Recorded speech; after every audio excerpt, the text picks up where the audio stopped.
ጨዋታ ነው የሚባለው። ፎርፕሌይ እንዴት እንደምታደርጉት እስቲ ኮሜንት ላይ ጻፉልኝ። ሴት ልጅ በጣም ፎርፕሌይ ትፈልጋለች። ይህ ማለት ደግሞ በግንኙነት ወቅት ብቻ ሳይሆን ከዛ በፊትም አጠቃላይ የሪሌሽንሺፓችሁ ስታተስ፣ ከሷ ጋር ያላችሁ ኢሞሽናል ኢንቲሜሲ፣ ትሪት የምታደርጉበት መንገድ፣ እነዚህ ነገሮች ሁሉ ሴት ልጅ በኋላ በግንኙነት ወቅት ለማነቃቃት እጅግ በጣም ትልቅ ሚና አላቸው።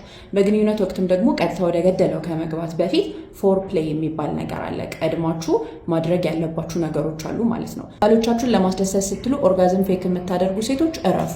ምክንያቱም እናንተ እንደዚህ በምታደርጉበት ጊዜ አንደኛ ባልየው ልክ ስራ የሰራ ስለሚመስለው የተሳሳተ ቴክኒኩን ይቀጥልበታል። ሁለተኛ ደግሞ ከቴክኒክ ስህተት ነው ወይስ እናንተ ኦርጋዝም ችግር አለባችሁ የሚለው እንዳይታወቅ ያደርጋል። ስለዚህ እርስ በርሳችሁ ማውራት የግድ ይጠበቅባችኋል። የምትፈልጉትን የሚያስደስታችሁን ማድረግ ያለበትን ነገር ንገሩት። እናንተም ደግሞ በስነ ስርዓት ሴቷ የምርም እየተደሰተች ነው ወይስ ፌክ እያደረገች ነው የሚለውን ነገር መለየት መቻል ይኖርባችኋል ማለት ነው። በነገራችን ላይ ጤናማ የሆነ ወንድም አልፎ አልፎ የስንፈተ ወሲብ ሊያጋጥመው ይችላል።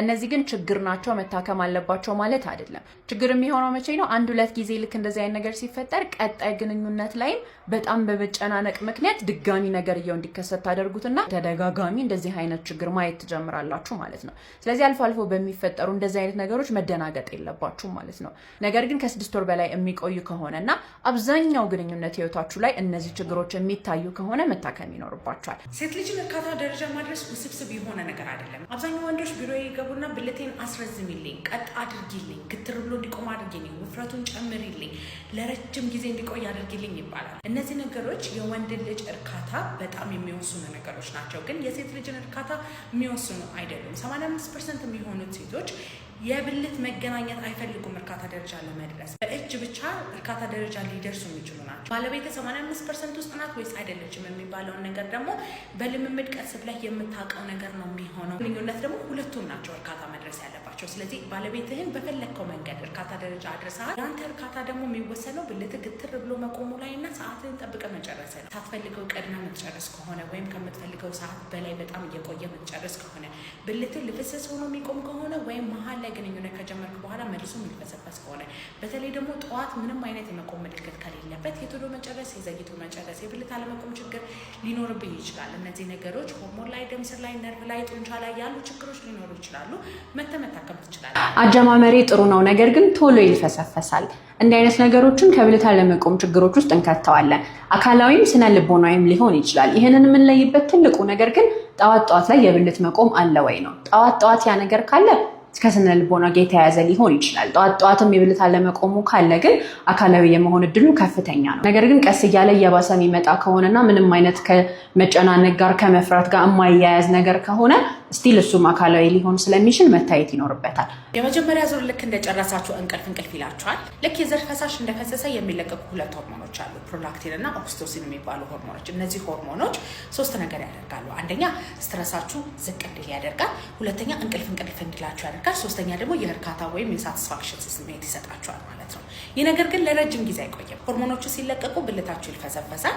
ከዛ በኋላ ሆርሞኖቹ ተመልሰው ሲወርዱ ደግሞ ብልታችሁ መልሶ ይዘጋጃል ማለት ነው። የብዙ ወንዶች ችግር ይህ ሰዓቱ ከፍ ብሎ ዝቅ ስቲል ድረስ ያለውን ሰዓት የግንኙነት ድባቡን በማስቀጠል ላይ አይደለም የሚቆዩት። ለሁለተኛ ዙር ዝግጁነት አጣው ከማለታችሁ በፊት ሆርሞናችሁ ሲለቀቅ ያላችሁን ሪያክሽን በተቻለ መጠን መገደብ አለባችሁ። እንቅልፍ ቢላችሁን ተገልብጣችሁ መተኛት ሳይሆን አካባቢያችሁ ላይ ያለው ከባለቤታችሁ ጋር ያለውን የግንኙነት ድባብ ማስቀጠል አለባችሁ። ከዛ በኋላ ብልታችሁ ተመልሶ ዝግጁ እስኪሆን ድረስ መጠበቅ ማለት ነው። በእድሜያችሁ ሰዓታችሁ በጣም ረጅም ከመሰላችሁ ወይም ደግሞ ለሁለተኛ ዙር ጭራሽ ዝግጁነት ከሌላችሁ ሆርሞን ላይ፣ ደም ስር ላይ፣ ሳይኮሎጂ ላይ እና ነርቭ ላይ ያሉ ችግሮች ሊሆኑ ይችላሉ። መታችሁ ቼክ ማድረግ ትችላላችሁ። ሚስቴ ዝም ብላ ተኝታ ነው የምታየኝ፣ እኔ ብቻ ነው ሁሉንም ስራ የምሰራው የሚሉ ብዙ ወንዶች አሉ። ስለዚህ ይሄ ቪዲዮ ለሴቶች ነው። እናንተም ተሳተፉ። ምክንያቱም ግንኙነት ወንድ ብቻ ኢንጆይ የሚያደርገው ነገር ሳይሆን ሴቷም የምትደሰትበት የምትረካበት ነገር መሆን መቻል አለበት። ስለዚህ የምትፈልጉትን ነገር ተናገሩ፣ ያልተመቻችሁ ነገር ተናገሩ። እንዲሁም ደግሞ ባሎቻችሁንም ማበረታታት አትርሱ። ከሚስቴ ቀድሜ ነው የምጨርሰውና ቶሎ መጨረስ ችግር አለብኝ፣ ይህንን እንደ ክራይቴሪያ አናየውም። ምክንያቱም ደግሞ የምንጠቀመው እኛ ልክ የሴቷ ብልት ውስጥ ከገባ በኋላ ምን ያክል ደቂቃ ይቆያል ነው። ያንን ደግሞ የረጅም ጊዜ ወይም የእድሜ ልክ የምንለው ከሆነ ከ1 ደቂቃ በታች ሲሆን ከጊዜ በኋላ የመጣ ደግሞ ከሆነ ከ3 ደቂቃ በታች ከሆነ ነው እንጂ ከ5 ደቂቃ እና ከዛ በላይ እየጨረሳችሁ ከሴቷ ብቻ ስለቀደማችሁ እንደ ቶሎ መጨረስ አናየውም ማለት ነው። ሌላ ሴት ጋር ሲሄድ ምንም ችግር የለብኝም፣ ነገር ግን ሚስቴ ጋር ሲሆን እቸገራለሁና አክሚኝ። እንዲህ አይነት ነገሮች ከአካላዊ የብልት አለመቆም ችግር ጋር ከመያያዝ ይልቅ ከስነ ልቦና ጋር እና እንዲሁም ደግሞ ትዳር ውስጥ ካለው ችግር ጋር የመያያዝ እድላቸው ከፍተኛ ነው። ስለዚህ እንደዚህ አይነት ችግርን የምታዩ ከሆነ ትዳር ውስጥ ያለ ችግር አለ ወይ? ከሚስታችሁ ጋር ያለው ነገር እንዴት ነው? ከዚህ በፊት እንደዚህ አይነት ነገር ከሷ ጋር ተፈጥሮ ከሆነ አሁንም ከሷ ጋር ግንኙነት ለማድረግ በምትመጣበት ጊዜ ድጋሚ ሊፈጠር ይችላል የሚለውም ፍራቻ እንዲህ አይነት ተጽዕኖ ሊያሳድር ይችላል። ከዚህ በፊት የተፈጠረ ሌላ ነገር ከነበረና ሚስትህ ያለች ነገር ካለም ያንን አይምሮ ስለሚያስታውስ ከሷ ጋር ሲሆን እንደዚህ አይነት ነገሮች ሊኖሩ ይችላሉ። ጧት የሚቆም ከሆነና ችግሩ ከባለቤት ጋር ብቻ ከሆነ የሚፈጠረው ከሷ ጋር ያሉትን ነገሮች መፍታቱ ይቀድማል ማለት ነው። ሴት ልጅ ለግንኙነት ዝግጁ መሆኗን እንዴት ነው የምናውቀው ካላችሁ ማየት የምትችሏቸው የተወሰኑ ነገሮች አሉ። የመጀመሪያው ብልት አካባቢ እርጥበት በደንብ ይኖራል። ሁለተኛ ደግሞ ወደዛ የሚሄደው የደም ዝውውርም ስለሚጨምር እዛ አካባቢ የመወጣጠር አይነት ነገሮች ይኖራሉ። ሶስተኛ ደግሞ የልብ ምቷ መጨመር፣ አተነፋፈሷ መጨመር አይነት ነገሮች ይኖራሉ። በተጨማሪም ደግሞ ሰውነቷ ሞቅ ማለት ነገር ይኖራል። እነዚህ ነገሮች አሉ ማለት አይምሮዋም ግን ሁል ጊዜ ዝግጁ ነው ማለት ላይሆን ይችላል። የሉም ማለትም ደግሞ ለግንኙነት ዝግጁም አይደለችም ማለትም ላይሆን ይችላል። ነገር ግን እነዚህ አካላዊ የሆኑ የሚታዩ ለውጦች ናቸው ማለት ነው። ሽንኩርትን እጠቀማለሁ፣ ሳይድ ኢፌክት አለው ወይ? ሽንኩርትንና ግንኙነትን ምንድን ነው የሚያገናኛቸው? እንስሳት ላይ የተሰሩ ጥናቶች እንደሚያሳዩት ከሆነ ሽንኩርት የቴስቶስትሮን መጠንን የመጨመር ነገር አሳይቷል። ነገር ግን ይህ ጥናት የተሰራው እንስሳቶች ላይ ነው። በተጨማሪም ደግሞ ለመድኃኒት መተኪያ ሳይሆን ወይም ደግሞ ለስንፈተ ወሲቦች እንደ ሕክምና ሳይሆን የሚቀርበው ሽንኩርትን በጁስ መልክ ወይም ደግሞ በጥሬ በምትጠቀሙበት ጊዜ ቴስቶስትሮንን ቡስት የማድረግ አቅም እንዳለው በተወሰነ መልኩ ታይቷል ማለት ነው።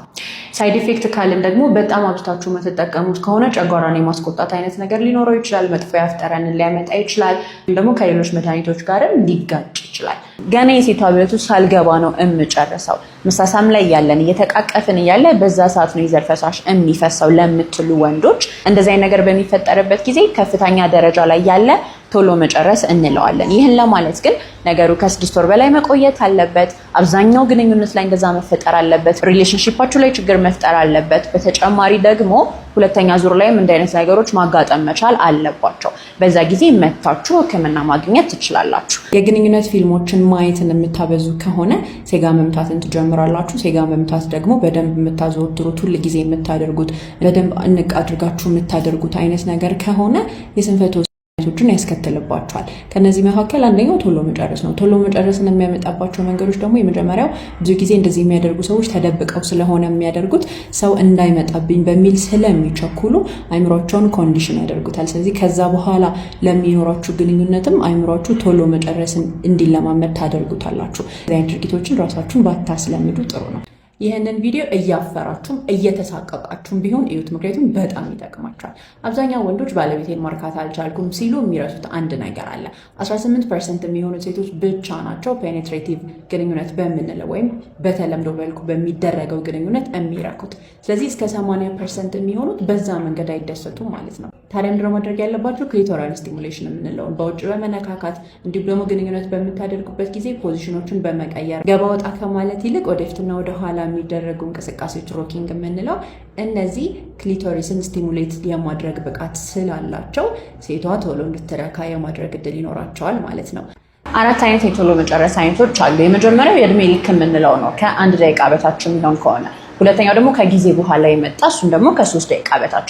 ሶስተኛ ደግሞ ሰዎች በራሳቸው ኖርማል ታይም ኖሯቸው ነገር ግን ቶሎ መጨረስ አለብኝ ብለው ሲያስቡ ነው። አራተኛው ደግሞ አብዛኛው ግንኙነት ኖርማል ነው ነገር ግን አልፎ አልፎ የሚፈጠር አይነት የቶሎ መጨረስ አይነት ሲኖር ነው። ከነዚህ መካከል የመጀመሪያ ሁለቱ ሕክምና የሚያስፈልጋቸው ናቸው። ሶስተኛው ደግሞ የስነ ልቦና ማማከር ነው አብዛኛውን ጊዜ የሚያስፈልገው። አራተኛው ደግሞ መታከም የሚያስፈልገው አይነት አይደለም። ፍላጎት በጣም አለኝ ነገር ግን እየተነሳልኝ አይደለም፣ ሞተብኝ የሚሉ ብዙ ሰዎች አሉ። አስቡት ምን አይነት ስሜት እንደሚሰማችሁ እንደዚህ በሚሆንበት ጊዜ። ከብልት አለመቆም ጋር በተያያዘ የሚመጡ ፔሸንቶች የሚያሳስባቸውና የሚያስጨንቃቸው ነገር ይሄ ነው። ነገር ግን መታከም ይችላል። ስለዚህ እንደዚህ የምትጨነቁ ከሆነና እንደ አይነት ነገሮች እያጋጠማችሁ ከ6 ወር በላይ ከቆየ መታችሁ መታከም ትችላላችሁ። ድሮ በ5 ደቂቃ ውስጥ ነበር ለሁለተኛ ዙር የምዘጋጀው። አሁን ግን 1 ሰዓትና 2 ሰዓት እየፈጀ ነው። እንደዚህ የምትሉ ሰዎች ይህንን እንደ ችግር አናየውም።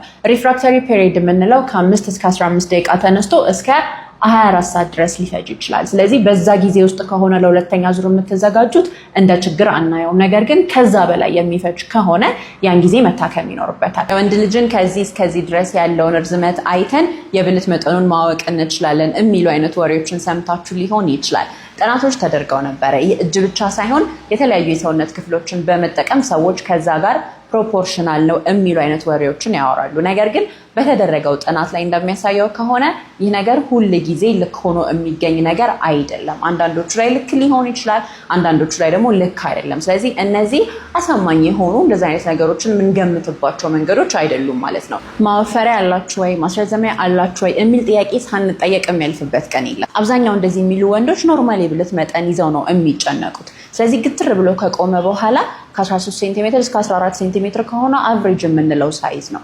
ነገር ግን መጨነቅ የሚኖርባችሁ መቼ ነው? የብልት አለመቆም ሲመጣ፣ እንዲሁም ደግሞ ቶሎ መጨረስ ካለ፣ ለሁለተኛ ዙር ለመዘጋጀት ካለ፣ እንደዚህ አይነት ነገሮች ሲኖር፣ የፍላጎት ማጣት ሲኖር የዛን ጊዜ መጨነቅ ይኖርባችኋል። እስከሰራ ድረስ ግን የብልት መጠናችሁ ኖርማል ነው። ስለዚህ የሚቀባ ነገር ምናምን እየተባለ ብራችሁን አትጨርሱ። ጠዋት ብልቴ ይቆማል ግን ቶሎ ነው የሚልፈሰፈሰው ዶክተር፣ ስለዚህ የብልት አለመቆም ችግር አለብኝ ብላችሁ የምትመጡ ሰዎች አላችሁ። ጠዋት ላይ የሚቆምበት ደቂቃ እንደዚህ የተወሰነ ሰዓት የለውም። አንዳንድ ሰዎች 30 ደቂቃ ድረስ ራሱ ግንኙነት እስከማድረግ ድረስ የሚቻላቸው አሉ።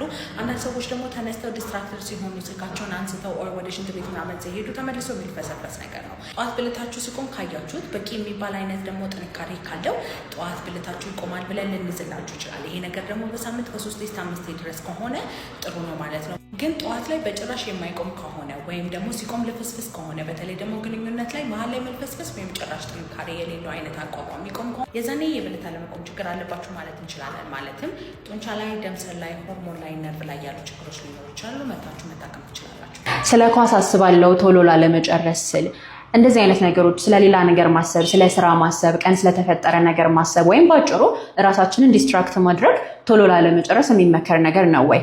አይደለም። ምክንያቱ ደግሞ አንደኛ ኮንፊደንሳችሁን የበለጠ እንድታጡ ነው የሚያደርጋችሁ። ሁለተኛ የብልት መልፈስፈስን ሊያስከትል ይችላል። ሶስተኛ ደግሞ መቆጣጠርን እንዳትለማመዱ ያደርጋችኋል። በተጨማሪ ደግሞ ግንኙነትንም እንዳታጣጥሙ ነው የሚያደርጋችሁ። ስለዚህ እንደዚህ አይነት ነገሮች የሚመከሩ አይደሉም። ድንግልና የሌለው ሰው አለ እንዴ? የለም። ድንግልና የሌለው ሰው የለም። ግን የሴት ልጅ ድንግልና የምንላት እቺ ሃይመን በግንኙነት ሰዓት የምትቀደደውና ደም እንድትፈስ የምታደርገው በየሴቱ ይለያያል። ጭራሽ ላይኖር ይችላል። ሃይመንና ድንግልና የተለያዩ ነገሮች እንደሆኑ ተረዱ። ምክንያቱም ልክ ትዳር ከተጀመረ በኋላ ድንግል የሆነች ሴት ራሱ ግንኙነት ስታደርግ ደም ካልፈሰሰ ይሄንን ትዳር ሊበጠብጥ የሚችል ነገር ነው። ስለዚህ ሃይመን የምንላት እቺ ሽፋን ፎቶ ማስገባት አልችልም። ሽፋኗ በየሰው ትለያያለች። አንዳንዴ ጥግ ጥግ የያዘች ናት። አንዳንዴ ኢቭን ሙሉ ልትሸፍን ትችላለች። ኦር ደግሞ የወር አበባ ብቻ ማስወጫ ይኖርና በግንኙነት ሰዓት እሱ ቲር ነው ደም ፈሰሰ ማታገሉን የሚያመጣው። ስለዚህ ይሄ በየሴቱ ስለሚለያይ ደም መፍሰስ የድንግልና በዋነኝነት መለያ እንዳልሆነና በየሴቱ እንደሚለያይ ሁላችንም ብንረዳ ጥሩ ነው። ከ10 ሴት 3 ሴት ራሱ ይሄ ድንግልና ኦር ደግሞ ደም መፍሰስ ላያጋጥማት ይችላል። ኖርማል ነው። ወንዶች ስለ ግንኙነት ህይወታችሁና ስለ ብልቶቻችሁ ብዙ ነገር ማለት ነው እንደምትነጋገሩ እናውቃለን። በተለይ እኔ አውቃለሁ። ተመካከሩ፣ ግን ስትመካከሩ በማስተዋል ይሁን። በመጀመሪያ ጓደኛችሁ የሆነ ነገር ሆንኩኝ አልጋ ላይ ፐርፎርም ማድረግ እያቃተኝ ነው ሲሉ ማለት ነው ከትዳር ውጭ ሌላ ሴት ጋር እስቲ ሞክረው ብላችሁ የምትመክሩ ሰዎች ኧረ ተው። ሁለተኛ ሴጋ መምታት የምታስጀምሩ ሰዎች ተው። ሶስተኛ ቫያግራ የምታስጀምሩ ሰዎች ተው። የተጎዳ ጓደኛችሁ፣ ግራ የገባ ጓደኛችሁ መጥቶ የሆነ ነገር እየጠየቃችሁ ነው እና ምክር መስጠት የማትችሉ ከሆነ ተው። ብልት አልቆምም ካለ ቶሎ እየጨረሳችሁ ከሆነ ማንኛውም አይነት ነገር ችግር ከተፈጠረ ከባለቤታችሁ ጋር የምትነጋገሩት ነገር ነው የሚሆነው። ከዛ በኋላ ለኔ ነው መታችሁ መናገር ያለባችሁ። ሆርሞን ላይ፣ ነርቭ ላይ፣ ደም ስር ላይ፣ ጡንቻ ላይ ያሉ ችግሮች አሉ። እንደ አግባብነታችሁ መርምረን ሕክምና እናስጀምራችኋለን። ከነዚህ ጥያቄዎች ውስጥ 2 እና ከዛ በላይ አዎ የሚል መልስ ከሰጣችሁ ለብልት አለመቆም ችግር የመጋለጥ እድላችሁ ከፍተኛ ነው የሚሆነው። የደም ግፊታችሁ ከፍ ያለ ከሆነ፣ የስኳር መጠናችሁም ከልክ በላይ ከሆነ፣ ከመጠን ያለፈ ውፍረት ካለ፣ እንቅስቃሴ የማታደርጉ ከሆነና የምታጨሱ ከሆነ እነዚህ ነገሮች ለብልት አለመቆም ችግር ያጋልጣችሁ ይችላሉ ማለት ነው።